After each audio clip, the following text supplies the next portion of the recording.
And the race is on for the 2011 Pilracom Lakambini Stakes race. Galloping ahead at the start of the race is Constatic.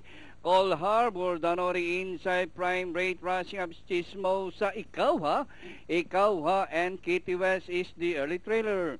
Constatic, Cole Harbor is running by the rail and going along for the first turn. Two runners fighting it out for the lead. Constatic from the outside, Cole Harbor down on the inside, Prime Rate is racing in third by about 2 lengths alongside is Chismosa.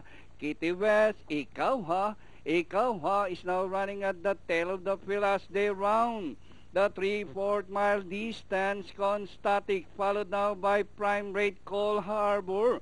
Chismosa is racing on the outside for Kitty West, running in fifth by about 5 lengths. And Ikaw ha is still running at the tail of the field, passing the half-mile post. Constatic by a length and a half, Prime Rate in second. Rushing up on the outside is Chismosa. Cole Harbor is racing in fourth by the rail. And rounding the far turn, Constatic by ahead, Prime Rate. Chismosa is on the outside.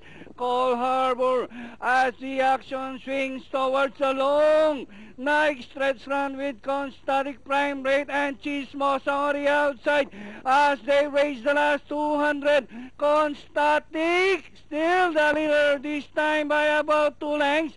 Prime Rate, Chismosa in second, Cole Harbor, and nearing the finish line by about 3 lengths. And finally, 2011 Pilracom Lakambini Stakes race belongs to Constatic. Second, Prime Rate, Chismosa, Cole Harbor, Kitty West, and Ikaw ha comes last.